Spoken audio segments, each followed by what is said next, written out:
जय हिंद दोस्तों, नमस्कार। स्वागत है आपका हमारे इस चैनल में, ई पाठशाला सेंटर यूट्यूब चैनल में। आज हम नेक्स्ट क्लास करने वाले हैं सूचना अधिकार अधिनियम का। इससे पहले हमने देख लिया था कि सूचना क्या होता है, लोक प्राधिकारी क्या होती है, समूची सरकार क्या होता है, आपको किस प्रकार आवेदन करना रहता है, आवेदन के लिए कितना फ़ीस रहता है। आइए थोड़ा सा 2 मिनट का रिविज़न कर लेते हैं। सूचना आपका कुछ भी हो सकता है। ये आपका फाइल हो सकती है, डाटा हो सकती है, या कुछ भी चीज़ें, ये आपकी सूचना हो सकती है।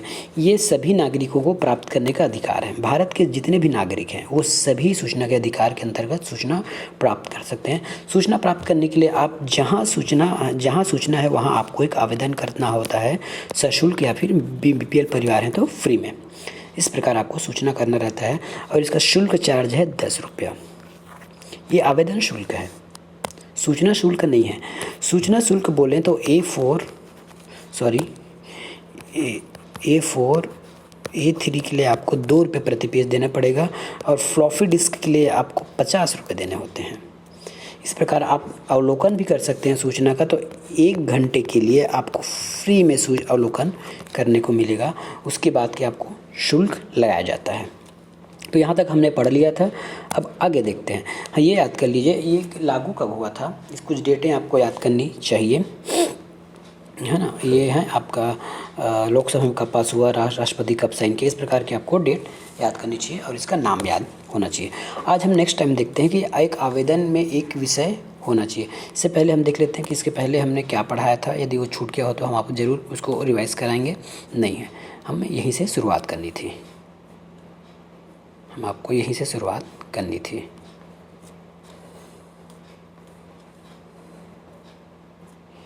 चलिए शुरुआत करते हैं। धारा 7,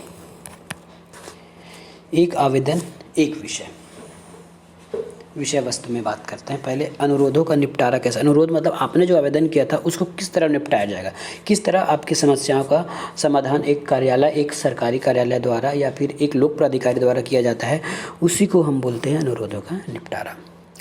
एक आवेदन एक विषय, इसका कहने का तात्पर्य क्या है, ये क्वेश्चन बन सकता है, आप याद रखिएगा। जैसे मैंने कल का ही एक एग्जांपल ले लेते हैं। जैसे आप किसी ग्रामीण हैं, आप ग्राम पंचायत के अधीन आते हैं। यदि आपका 2 विषय है, पहले तो आपका राशन कार्ड है, दूसरा होता है आपका कुछ और मान लेते हैं, स्कीम होते हैं, आवास योजना, जैसे पीएम आवास योजना। इस दोनों के बारे में आपको जानकारी चाहिए कि मेरा राशन कार्ड बना है कि नहीं बना है, या मेरा पीएम आवास के नाम आया है तो कहाँ तक आया है, या फिर मुझे पैसा भुगतान क्यों नहीं आ रहा है। इस प्रकार की आप यदि कुछ जानकारी चाहते हैं तो ये दोनों अलग अलग सब्जेक्ट हो गया। राशन कार्ड अलग चीज़ हो गया, पीएम आवास अलग हो गया। तो एक आवेदन में केवल आप एक विषय के बारे में लिख सकते हैं। ऐसा नहीं कि आप दोनों प्राप्त नहीं कर सकते, लेकिन एक आवेदन में आपको केवल एक ही विषय लिखना होगा। जैसे ये राशन कार्ड है तो राशन कार्ड संबंधी जानकारी के लिए आप एक आवेदन सचिव को दे दिए। अगला एक और आवेदन बना दीजिए, पीएम आवास योजना के अंतर्गत आपके घर का निर्माण अभी तक क्यों नहीं हुआ, अभी तक पैसा क्यों नहीं हुआ, कि सरपंच खा गए कि सचिव खा गए, ये सब जानकारी आप ले सकते हैं। पर एक आवेदन में मात्र एक विषय होने चाहिए। अब चलिए मान लेते हैं यदि आपने एक आवेदन ग्राम पंचायत में प्रेषित कर दिया, अब उसका क्या होगा। सामान्यतः आवेदन प्राप्त होने पर 30 दिन के भीतर, आपको आपके आवेदन का जवाब मिल जाएगा। जवाब मतलब आपको सूचना दे दिया जाएगा। यदि सूचना देने लायक नहीं होगा तो आपको सूचित कर दिया जाएगा कि ये सूचना हम आपको प्रदान नहीं कर सकते, कारण सहित। अब वो कब होगा, वो हम आने वाले वीडियो में देखेंगे। पहले तो हमारा फोकस ये है कि आवेदन प्राप्त होने के 30 दिन के भीतर लोक प्राधिकारी आपको सूचना देगा। 30 दिन से 1 दिन भी ऊपर हुआ तो आप अपील कर सकते हैं, या फिर वो सूचना फ्री में देगा। जैसा होता है ना पिज़्ज़ा डिलीवर, कि 1 घंटा 2 घंटे में आपको नहीं दिया तो आपको उसको पिज़्ज़ा पूरा फ्री में दिया जाएगा, उसी प्रकार ये भी है। 30 दिन के भीतर यदि सूचना उसके पास है और वो नहीं दे पाया तो 31वें दिन आपको फ्री में सूचना देगा। वो 31वें दिन वो आपको फ्री में सूचना देगा, जस्ट लाइक पिज़्ज़ा डिलीवर। चलिए नेक्स्ट देखते हैं। लेकिन कुछ सूचना ऐसे होते हैं कुछ सूचना ऐसे होते हैं जो 48 घंटे के भीतर भी आपको दिया जाएगा। ये रूल है।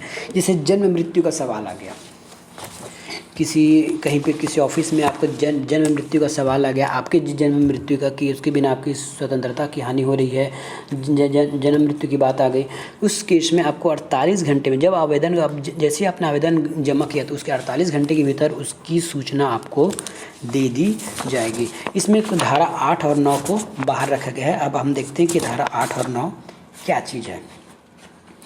8 ये है कि कहीं कहीं सूचना को आपको इस नियम में ऐसा उल्लेख है कि कोई सूचना आने वाले धारा में देखेंगे 8 और 9 में कि हम कुछ सूचना को हम आपको उपलब्ध नहीं करा सकते। जैसे मिलिट्री के बारे में आपने पूछ लिया, आरबीआई के बारे में पूछ लिया, या फिर विदेश नीति के बारे में पूछ लिया, तो इस तरह का सूचना हम आपको प्रदान नहीं कर सकते, मतलब सरकारी कार्यालय आपको प्रदान नहीं कर सकते। तो ये छूट है इसमें। और 9 क्या बोलता है ये आपको बता देता हूँ कि धारा 9 क्या कहता है। धारा 9 भी वही है कि कुछ चीज़ों को छूट मिली है, किसी राज्य को, किसी स्पेसिफिक क्षेत्र की डाटाओं को आपको छूट रखा गया है, उसका सूचना आपको नहीं दिया जा सकता। सामान्यतः जो देने लायक है वो आपका सामान्य स्थिति में 30 दिन के भीतर और जन्म मृत्यु के समय में 48 घंटे के भीतर आपको डाटा दे दिया जाएगा, सूचना दे दिया जाएगा। अब इसके लिए देखिए, अब कि यदि केंद्रीय सूचना राज्य सूचना आयोग निर्धारित समय में सूचना नहीं दिया जाता तो आवेदन नामंजूर समझें। यदि आपने सूचना केंद्रीय राज्य आयोग या सूचना राज्य आयोग में लगा दिया है और वहाँ से अगर निर्धारित समय में आपको सूचना नहीं दिया जाता है तो आप ये मान के चल लीजिए कि आपकी सूचना को नामंजूर कर दिया गया है। अब अगले स्टेप, जैसे मैंने आपको पिछले कल बताया था कि सूचना प्रदान करने के लिए आवेदक से एक फ़ीस जमा कराया जाएगा। फ़ीस प्राप्ति के समय को 30 दिन में नहीं जोड़ा जाएगा, इसको थोड़ा आप समझ लीजिए। हमने यहाँ एक बात की कि आप जिस दिन से आवेदन जमा करेंगे आपको 30 दिन के भीतर सूचना दे दिया जाएगा। दूसरी बात ये बोल रहे हैं कि फ़ीस जमा करना पड़ेगा, उसमें 30 दिन को जोड़ा नहीं जाएगा। अब ये देख लीजिए, आप यहीं देख लीजिए एक मोटा आपने 1 तारीख को आवेदन जमा किया, आपने 1 तारीख को आवेदन जमा किया कि आपके राशन कार्ड की क्या स्थिति है आप जानना चाहते हैं। सचिव महोदय द्वारा 15 तारीख को आपको एक पत्र प्राप्त हुआ सचिव महोदय के द्वारा कि आपकी सूचना रेडी हो गई है, आप इतना पैसा 10, 20, 30, 100, 50 जितना भी है आप उसको जमा कर दीजिए। आप उस राशि को जमा कर दीजिए। मान लीजिए इसमें 500 लिखा है, देखिए आपको डाटा बड़ा हो तो 500 हो या 30 रुपये जो भी है, ये एक मूल्य निर्धारित है कि आप इस राशि को जमा कीजिए। अब हुआ ये कि आपने इस राशि को 10 दिन तक जमा नहीं किया, 10 दिन तक जमा नहीं किया तो कितना दिन आ गया, यहाँ से देखिए पहले तो आपने आवेदन जमा किया 1 तारीख को, ये 1 तारीख हो गया। 15 तारीख को सचिव महोदय ने आपको पत्र लिखा। अब 10 दिन के बाद राशि जमा कर रहे हैं तो कितना दिन हो गया, ये हो गया आपका 10 दिन, इसमें ऐड करेंगे तो आपका 25 दिन हो गया, बचा 5 दिन। आप इस तरह सा कैलकुलेशन नहीं करेंगे, आपने जो 10 दिन एक्स्ट्रा लिया है उसको हम इस 30 दिन में काउंट नहीं करेंगे, उसको हम आज 30 दिन में काउंट नहीं करेंगे। यदि 15 दिन हो गया, पहले अब ये पिछला 15 दिन है, आप जिस दिन से आप जिस दिन आप अपना फीस पेड करेंगे उस दिन से 15 दिन और गिनेंगे। इस तरह ये होता है आपका 45 दिन, ये होता है आपका 40 दिन। तो आपको 40 दिन में सूचना मिलेगा। वही आपको बोला गया है कि सूचना प्रदान करने हेतु फीस जमा कराया जाएगा, फीस प्राप्ति तक सूचना 30 दिन में जुड़ाएंगे। एक मोटा और उदाहरण समझिए, आपको स्पष्ट पता चल जाएगा। 1 तारीख के आपने राशन कार्ड की जमा की, 15 तारीख को आप सचिव महोदय ने आवेदन दिए और आप ठीक 29 तारीख को दे रहे हैं पैसा उनको, मतलब आप फीस 30 तारीख को दे रहे हैं आप, और आप ये आशा करते हैं सामने वाले से, अधिकारी से, कि कल मतलब 30 तारीख को मुझे सूचना मिल जाए, तो ये संभव नहीं है, ये संभव नहीं है। तो इसीलिए बोला गया है आप प्रथम सूचना पत्र और उसके बाद के बीच का जो समय है वो 30 दिन में काउंट नहीं होगा। अब आपने 29 तारीख को जमा किया है, अब इसके बाद 15 दिन के भीतर आपको डाटा प्राप्त कर दिया है, तो इधर 15 दिन और इधर 15 दिन, टोटल 30 दिन। वही यहाँ लिखा गया है, 30 दिन के भीतर आपको सूचना दिया जाएगा। नेक्स्ट आगे देखते हैं। समय अंतराल में सूचना नहीं दी जाने पर सूचना मुफ्त में दिया जाएगा। ये मैंने लिखा है, आपको बताया भी है पहले कि समय अंतराल में सूचना नहीं दिए जाने पर सूचना फ्री में दिया जाएगा। ये है वही पिज़्ज़ा वाला बात। समय अंतराल में सूचना नहीं दिए जाने पर सूचना मुफ्त में दिया जाएगा, ये लिखिए, जस्ट लाइक पिज़्ज़ा डिलीवर। उसके बाद है गरीबी रेखा से नीचे व्यक्ति हेतु फीस नहीं। आपको पिछले बता दिया गया है कि आपको फ़ीस भुगतान करने की ज़रूरत नहीं है। यदि आप गरीबी रेखा के हैं तो आपको फ़ीस देने की ज़रूरत नहीं है। यदि जानकारी जीवन से संबंधित हो तो वो मुफ्त में दी जाएगी। यदि जानकारी जीवन से संबंधित है तो वो जानकारी आपको फ्री में दिया जाएगा। यदि जानकारी किसी अन्य व्यक्ति से संबंधित है तो 50 रुपये पेज तक, 100 रुपया। अन्य संबंधित है मतलब इस वर्ड को थोड़ा समझ लीजिए। मैं एक ही एग्जांपल लूँगा बार बार राशन कार्ड का, ताकि आपको पता चल जाए और आपका कॉन्सेप्ट क्लियर रहे। यदि आप अपने राशन कार्ड के बारे में पूछना चाहते हैं तब तो वो जो नियम से जो लगता है पैसा वो लगेगा, लेकिन सॉरी ये कुछ अलग ही बातें हो रही है, मैं आपको बता देता हूँ। ये गरीबी रेखा वाले के लिए बात हो रही है। जो बिलो पॉवर्टी लाइन के नीचे जो रहते हैं वो उनके लिए है, ये उनके लिए है, उनको फ्री में दिया जाना है सूचना। लेकिन यही गरीबी रेखा वाला व्यक्ति किसी अन्य के बारे में सूचना प्राप्त करना चाहते हैं, जैसे मैं गरीबी रेखा में हूँ, मुझे अगर अपने राशन कार्ड के बारे में जानकारी चाहिए तो गवर्नमेंट मेरे को फ्री में देगी, लेकिन मैं अपना ना मांग कर किसी और के बारे में जानना चाहता हूँ, किसी और का गरीबी रेखा कार्ड या फिर और कुछ के बारे में जानना चाहता हूँ, तो इस स्थिति में सरकार मुझसे पैसा लेगी। और वो कैसा होगा, 50 पेज तक वो 100 रुपये लेगी और 50 पेज से अधिक होने पर आवेदक को अवलोकन करा दिया जाएगा। इसको समझते हैं, ये थोड़ा क्लिष्ट वर्ड है, इसको समझ लीजिए। यदि एक कोई BPL का एक नागरिक है, उसने किसी अन्य के बारे में सूचना मंगाया है तो 50 पेज तक यदि कोई डाटा है तो उसको 100 रुपये लिया जाएगा उनसे और डाटा दे दिया जाएगा। लेकिन 50 पेज से अधिक है तो उसको केवल अवलोकन करा दिया जाएगा। जैसे अगर 200 पेज की डाटा है तो बोलेंगे भाई इतना आपको, वैसे भी आप गरीबी रेखा वाले हो, आपको फ्री में दिया नहीं जा सकता। दूसरी बात, आप किसी और की डाटा मांग रहे हो तो चुपचाप आओ ऑफिस में, कार्यालय में अवलोकन करो और जाओ। तो ये बात इसमें कही जा रही है। नेक्स्ट देखते हैं।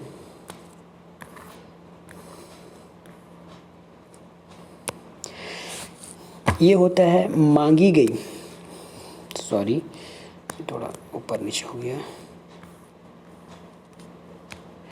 मांगी गई सूचना को उसके मूल रूप में प्रदान किया जाता है। मतलब उसमें सूचना में आपको कोई छेड़छाड़ नहीं करनी है। उदाहरण से समझना चाहेंगे, समझिए। फ़र्ज़ कीजिए, उम्मीद कीजिए कि आप किसी कार्यालय के कर्मचारी हैं, है ना, और आपका वेतन किसी कारण से अधिकारी ने रोक दिया कि आप नहीं आए हैं, आपने अपनी उपस्थिति नहीं दी है ना, तो आप उसकी सूचना को, तो आप अपने अटेंडेंस की सूचना कॉपी मांग सकते हैं। रजिस्टर होता है ना, हाजिरी रजिस्टर, दैनिक रजिस्टर, उपस्थिति रजिस्टर, उसकी कॉपी आप मांग सकते हैं कि यदि आप बोलते हैं कि मैं इस महीने अमुक दिन नहीं आया हूँ, आपने मेरा पैसा काट लिया है, तो मुझे वो रजिस्टर की कॉपी कर दीजिए। आप दावा कर रहे हैं, मतलब आप दावा कर रहे हैं कि आपने साइन किया है और अधिकारी आपका बोल रहा है कि साइन आपने नहीं किया है, तो आप उसकी कॉपी मांग सकते हैं। हाँ, अब ये कैसे दिया जाएगा इसको समझ लीजिए। उस रजिस्टर की, है ना, ये रजिस्टर होगा, इस रजिस्टर के इस पेज की, जिस पेज की आवश्यकता होगी, जिस पेज में आपका साइन होगा, जिस पेज में उस माह का विवरण होगा, उसका फ़ोटो कॉपी करा के दिया जाएगा। वही लिखा है मूल रूप में दी जाएगी। ऐसा नहीं है कि कोई कंप्यूटर ऑपरेटर बैठेगा, आपका नाम लिखेगा, यहाँ डेट डालेगा, यहाँ टाइम डालेगा और आपका नाम लिखता जाएगा, एब्सेंट प्रेजेंट इस तरह का साइन करके देगा। ऐसा नहीं चलेगा, ऐसा नहीं होता। उस पेज की फ़ोटोकॉपी आपको दी जाती है और इस फ़ोटोकॉपी में आपका संबंधित अधिकारी सील और साइन करके इसको अभी प्रमाणित करते हैं। बस ये बात है। आगे देखते हैं। अब हम आज पढ़ते हैं धारा 8, सूचना प्रकट किए जाने से छूट। वही आपको जो बोला गया था, छूट मतलब होता है किसी विषय को सूचना के अधिकार से बाहर रखा गया है, उसमें आप सूचना का अधिकार लगाकर जानकारी प्राप्त नहीं कर सकते। अब ये क्यों है? भारत की एकता, अखंडता, यदि किसी सूचना को देने से भारत की एकता, अखंडता टूटती है, खराब होती है, तो वो सूचना आपको भाई नहीं मिल सकती। राज्य या केंद्र की सुरक्षा की बातें आपको नहीं मिलेगी। न्यायालय या अधिकरण, अधिकरण मतलब होता है ट्रिब्यूनल, ट्रिब्यूनल होता है। न्यायालय या अधिकरण के द्वारा निश्चित किया गई कोई बात, मतलब उसके द्वारा कोई निश्चित की गई बातें, समस्या हल, उसका हल इस प्रकार यदि वो देने लायक नहीं है, यदि शो करना रहेगा तो वो खुद ही अपनी साइट में अपलोड कर देते हैं। यदि कुछ गुप्त टाइप की बातें रहती हैं वो आपको नहीं दिया जा सकता।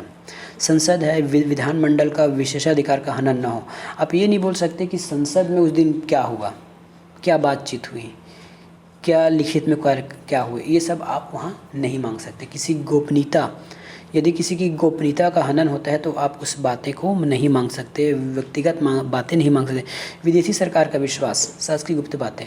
अब विदेशी सरकार की बातें में क्या आएगा, जैसे हमने अभी राफेल ख़रीदा है, तो राफेल ख़रीदा है तो आप उसकी सूचना का अधिकार लगाकर पता नहीं कर सकते कि राफेल में क्या डील हुई है, राफेल में क्या डील हुई है, प्रति कितना लगाया गया, क्या क्या लगाया गया, क्या टैक्स है, क्या है, किससे ख़रीदा, क्या है, इस सब की बातें आपको मोटा मोटा बस ये पता रहता है कि इस अमुक देश से हम राफेल को लिए हैं और इतने पैसे में लिए हैं और इतने दिन वो हमारे यहाँ डिलीवर हुआ, बस। इससे ज़्यादा की बातें आपको नहीं बताया जा सकता। ये है विदेशी सरकार की विश्वास बातें।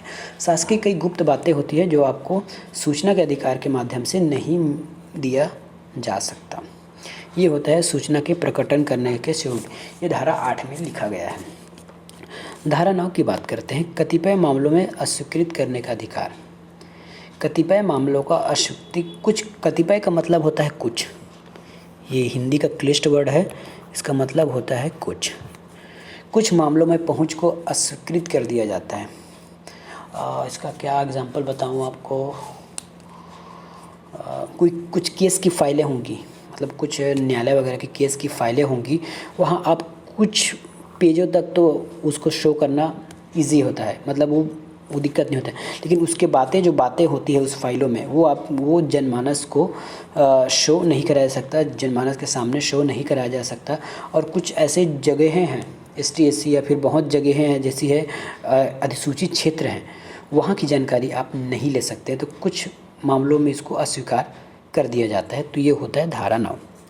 अब धारा पूरे याद नहीं करेंगे तो भी चलेगा, लेकिन कुछ धारा याद करना होगा जो मैं आपको आगे बताऊंगा। धारा 10 क्या बोलती है, यदि मांगी गई जानकारी धारा 8 में आती है। ये धारा 8 क्या है, देखिए आपके सामने ही लिखा है, प्रकटन से छूट। उसमें भी यदि किसी भाग को प्रकटन करने की पर कोई दिक्कत नहीं होगी तो जानकारी दिया जा सकता है।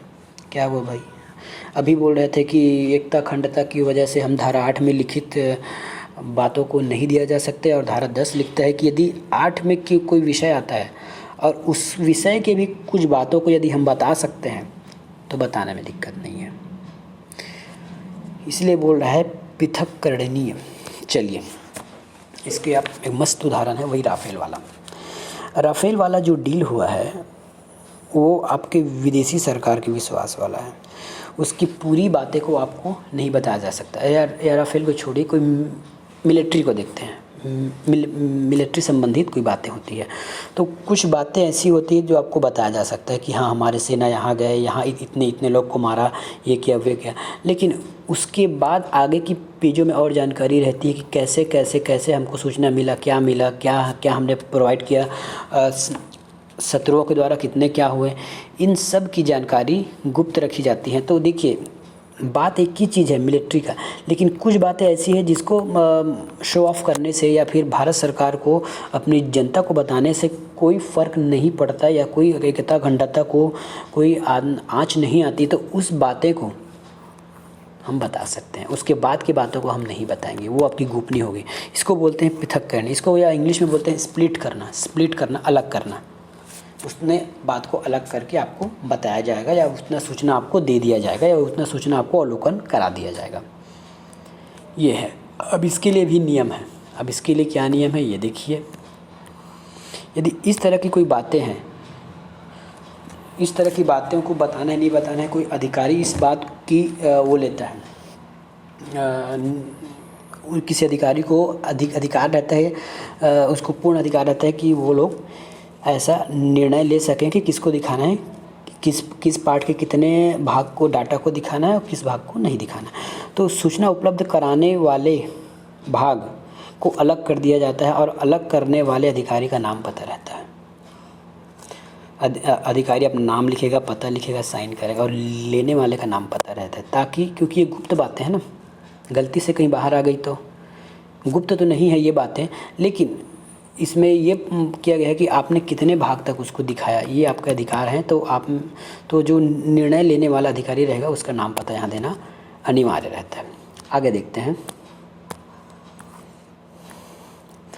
ये है सूचना का अधिकार अधिनियम, धारा 11, पर व्यक्ति सूचना। ये उस दिन मैं आपको गलती से बता दिया था, मुझे उसको यहाँ बताना चाहिए था।